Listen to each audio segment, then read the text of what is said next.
Entamoeba histolytica जो है आपके अमीबा के अंदर आता है। अमीबा जो होते हैं सिंगल सेल्ड प्रोटोजोन होते हैं जिनमें स्यूडोपोडिया प्रेजेंट होते हैं, जिसके थ्रू वो अपना कॉन्स्टेंटली चेंज करते रहते हैं शेप को, इसलिए उनको हम अमीबा बोलते हैं। तो इन अमीबा में कुछ जो होते हैं इंटेस्टाइनल अमीबा होते हैं, मतलब वो इंटेस्टाइन के अंदर रहते हैं। इसमें भी दो तरीके के होते हैं इंटेस्टाइनल अमीबा में, एक जैसे कि एंटमीबा हिस्टोलाइटिका, एक जो कि पैथोजेनिक है, और एक नॉन पैथोजेनिक कमेंसल होते हैं जैसे एंटमीबा कोलाए, एस्चरिचिया कोलाए नहीं, एंटमीबा कोलाए। इसको भी अपन ई कोलाई लिख देते हैं, एंटमीबा कोलाए। इसके साथ में फ्री लिविंग जो है अकेंथमीबा हुआ जैसे, और नाइगेलरिया हुआ, ऐसे जो है आपके फ्री लिविंग अमीबा है जो फ्री लिविंग रूप में रह रहे हैं। तो सबसे पहले यहाँ पर देखते हैं एंटमीबा हिस्टोलाइटिका के केस में एपिडेमियोलॉजी। तो एपिडेमियोलॉजी की बात करें तो ये वर्ल्ड वाइड मिलती है हमें देखने को, लेकिन इनका डिस्ट्रीब्यूशन ट्रॉपिकल और सब ट्रॉपिकल कंट्रीज़ में ज़्यादा होता है। ट्रॉपिकल और सब ट्रॉपिकल कंट्रीज़ में जैसे कि आपका साउथ अमेरिका हुआ और चाइना हुआ, इंडिया हुआ, तो इनमें जो है 10% तक के केसेस आते हैं। तो आपको एपिडेमियोलॉजी में सबसे पहले कहाँ मिलता है, आपका डिस्ट्रीब्यूशन तो वर्ल्ड वाइड है लेकिन ट्रॉपिकल और सब ट्रॉपिकल मिलता है ज़्यादा। तो इसमें आपका एग्जाम्पल के फॉर्म में आपका चाइना हुआ, आपका इंडिया हुआ, और आपका चाइना और इंडिया के अलावा साउथ अमेरिका और सेंट्रल अमेरिका भी होता है। तो यहाँ पर साउथ अमेरिका और सेंट्रल अमेरिका, तो यहाँ पर अगर आप देखेंगे तो 10% केसेस इन्हीं से आ जाते हैं, 10% केसेस टोटल के। तो एक काफ़ी बड़ा नंबर है। और इसके अलावा ये थर्ड ऐसा पैरासाइट है जो पैरासिटिक इन्फेक्शन की वजह से, डेथ की वजह से जो है कॉमन है। तो ये थर्ड पैरासाइट है जो कि कॉमन है डेथ करने के लिए। पैरासिटिक इन्फेक्शन करता है which cause parasitic infection and death. तो आपकी डेथ जो है पैरासिटिक इन्फेक्शन से थर्ड नंबर पे आता है, जिसमें मलेरिया और सिस्टोसोमा के बाद, जिससे क्या हो सकती है आपकी डेथ हो सकती है। थर्ड पैरासिटिक ऐसा इन्फेक्शन है। इंडिया में 15%, इंडिया की रेट, यहाँ पर इंडिया की रेट बात करें तो इंडिया में प्रिवेलेंस की रेट है आपकी इंडिया में 15% की रेट इंडिया में प्रिवेलेंस की है। इसके बाद एपिडेमियोलॉजी में इतना है। इसके बाद मॉर्फोलॉजी में आते हैं हम। अब मॉर्फोलॉजी का मतलब है आपका जो फॉर्म होता है वो किस तरीके का होता है, जो शेप हैं किस तरीके के होते हैं। तो यहाँ पर मॉर्फोलॉजी में बात करने से पहले एक चीज़ इम्पोर्टेंट है कि मॉर्फोलॉजिकली जो एंटमीबा है उसमें कुछ और स्पीसीज भी आती हैं, जैसे एंटमीबा डिस्पार, एंटमीबा डिस्पार, एंटमीबा मॉस्कोवस्की, और यहाँ पर एंटमीबा बांग्लादेशी।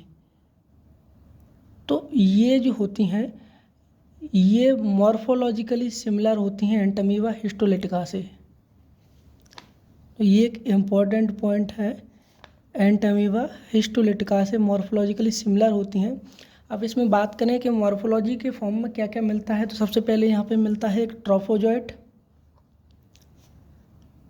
ट्रोफोजोइट के बाद यहाँ पर एक स्टेज होती है सिस्ट की, और इन दोनों के बीच में आता है प्रीसिस्ट। तो ट्रोफोजोइट जो होता है इसके बारे में अगर हम देखें तो ये होता है हमारे पास इन्वेसिव फॉर्म। ट्रोफोजोइट हमारे पास इन्वेसिव होता है और ये रेप्लिकेट करता है और फीडिंग में हेल्प करता है, और एक्टिव डिसीज में हमें ये पेशेंट में मिल सकता है। तो ये रेप्लिकेट भी करता है। इसके बाद आता है हमारे पास प्रीसिस्ट। प्रीसिस्ट जो होता है ये इंटरमीडिएट स्टेज है, जैसा कि आप देख सकते हैं इसमें बीच में मैंने इसीलिए लिखा है इसको, इंटरमीडिएट स्टेज है। और सिस्ट जो होता है, सिस्ट हमारे पास डायग्नोस्टिक फॉर्म होता है, यानी कि जो डायग्नोसिस हम करेंगे वो डायग्नोसिस किसके बेस पे, अगर सिस्ट मिल रहा है हमें तो हम उसके बेसिस पे डायग्नोसिस कर सकते हैं। क्योंकि कॉमनली सिस्ट जो है पास होता है, ये कैरियर और एक्टिव डिसीज दोनों में ही पास होता है। सिस्ट में ये है कि ये दो तरीके का होता है, इमेच्योर हो सकता है यानी कि मोनो या बाइन्यूक्लिएटेड सिस्ट है, और मैच्योर होता है क्वाड्रीन्यूक्लिएटेड। और क्वाड्रीन्यूक्लिएटेड सिस्ट या मैच्योर सिस्ट जो होता है वो ही हमारा इन्फेक्टिव फॉर्म होता है। तो ये हमारा इन्फेक्टिव फॉर्म होता है ह्यूमंस के लिए। इसके बाद लाइफ साइकिल में ड्रॉ कर लेता हूँ। सो लाइफ साइकिल में मैन जो है ओनली होस्ट है। इस केस में अगर हम एंटामीबा हिस्टोलाइटिका की बात करें तो सिंगल होस्ट होता है इसमें मैन, और इन्फेक्टिव जो होती है स्टेज क्वाड्रीन्यूक्लिएटेड सिस्ट होती है इन्फेक्टिव फॉर्म। और मोड ऑफ ट्रांसमिशन होता है फीको ओरल रूट, यानी कि जो कंटेमिनेशन हो जाएगा अगर फूड का तो उसके थ्रू होगा। तो लाइफ साइकिल में मैन जो है वो एक्वायर करता है, कंटेमिनेशन हो गया अगर क्वाड्रीन्यूक्लिएटेड सिस्ट का, उस फूड एंड वाटर में अगर कंटेमिनेशन हुआ है उसको इसने लिया है, तो ये इसको क्या हो सकता है तुम्हारा इन्फेक्टिव फॉर्म अंदर जा सकता है। इन्फेक्टिव फॉर्म क्या है? क्वाड्रीन्यूक्लिएटेड सिस्ट। क्वाड्रीन्यूक्लिएटेड सिस्ट का मतलब है इसमें 4 न्यूक्लियस होंगे, यानी 4 ट्रोफोजाइट होंगे अंदर। अब ये ट्रोफोजाइट जो है क्या हुआ, क्वाड्रीन्यूक्लिएटेड सिस्ट अंदर गई तुम्हारी स्टमक के बाद पहुंचा तुम्हारा कहाँ पर, इंटेस्टाइन। स्मॉल इंटेस्टाइन में क्या होगा तुम्हारा, एक्सिस्टेशन होगा, यानी कि सिस्ट जो है टूट जाएगी और तुम्हारा जो ट्रोफोजाइट है वो बाहर आ जाएगा। कहाँ पर हो रहा है ये? स्मॉल इंटेस्टाइन में हो रहा है। अच्छा, स्मॉल इंटेस्टाइन में ही क्यों हो रहा है? क्योंकि यहाँ पर प्रेजेंट होता है तुम्हारा ट्रिप्सिन की वजह से। तो ट्रोफोजाइट बाहर आया, ट्रोफोजाइट के बाहर आने के बाद अब ये ट्रोफोजाइट स्मॉल इंटेस्टाइन में है, अब ये कहाँ पहुँचेगा, कॉलोनाइज करेगा लार्ज इंटेस्टाइन में। तो यहाँ से कैरी हुआ कहाँ पे, लार्ज इंटेस्टाइन में गया वो, और मेनली सीकम में गया तो लार्ज इंटेस्टाइन में पहुँचा। यहाँ से लार्ज इंटेस्टाइन के बाद अब इसके पास कई पॉसिबिलिटी हैं कि ट्रोफोजाइट फिर से सिस्ट बना ले। ये सिस्ट जो है यहाँ पर, इसमें दोनों तरीके के सिस्ट होंगे, इमैच्योर और मैच्योर सिस्ट। तो 2 पॉसिबिलिटी हैं, या तो सिस्ट बना ले इमैच्योर और मैच्योर, या ट्रोफोजाइट सीधे ही फीसिस में चले जाएं। अगर ऐसा होता है तो एनवायरमेंटल कंडीशन की वजह से ये डिसइंटीग्रेट हो जाएंगे। अगर तीसरा यहाँ पे क्या है कि वो ट्रोफोजाइट जो है वो पेनिट्रेट कर दें इंटेस्टाइन की वॉल को और एक्स्ट्रा इंटेस्टाइनल साइट पे पहुँच जाए, जैसे कि लीवर, और वहाँ पे कर दें वो लीवर एब्सेस जैसी कंडीशन। तो ये पॉसिबिलिटी है। अगर सिस्ट बना, इमैच्योर और मैच्योर दोनों सिस्ट बनेंगे, तो जैसे ही सिस्ट बना तो ये सिस्ट जाएंगे फीसिस में, फीसिस से ये मैच्योर सिस्ट बनेगी यहाँ पर लार्ज इंटेस्टाइन के अंदर। ये जो मैच्योर सिस्ट बन रहा है आपका, ये लार्ज इंटेस्टाइन के अंदर बनेगा। ये जो है large mature cyst infective form में आएगा, और ये इन्फेक्टिव फॉर्म क्या है आपका, क्वाड्रीन्यूक्लिएटेड सिस्ट। तो ये वापस से मैन में चला जाएगा। अब अगर मान लो कि किसी ने कंटेमिनेशन हो गया कहीं से, तो अब क्या क्या कंडीशन हो सकती हैं। ऐसा नहीं है कि जिसके साथ कंटेमिनेशन हुआ है उसको हमेशा ही उसको प्रॉब्लम होगी, मतलब हमेशा ही ज़रूरी नहीं है कि उसको जो है अमीबिक डिसेंट्री हो या डिसेंट्री हो उसको। तो पॉसिबिलिटी क्या क्या है वो देख लेते हैं। सबसे पहले ही पॉसिबिलिटी ये है कि वो एसिम्प्टोमेटिक सिस्ट पासर बन के रह जाए। अब इसका क्या मतलब होता है एसिम्प्टोमेटिक सिस्ट पासर का?